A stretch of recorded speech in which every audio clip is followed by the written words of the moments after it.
Welcome back to my YouTube channel. In this video, I'll be showing you how to add a Windows 8.1 to a domain server. So this is actually Windows 8.1, and I want to actually add this device to my domain server, which is actually a Windows Server 2022. You can see that is a Microsoft Windows Server 2022 data center. So I'm using an evaluation version.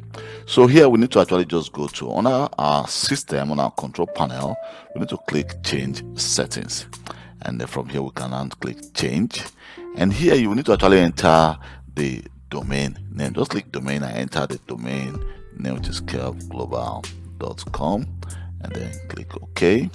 So you'll be requested to actually enter an administrator credentials. So let me just enter administrator and then the password. So let me just hit OK.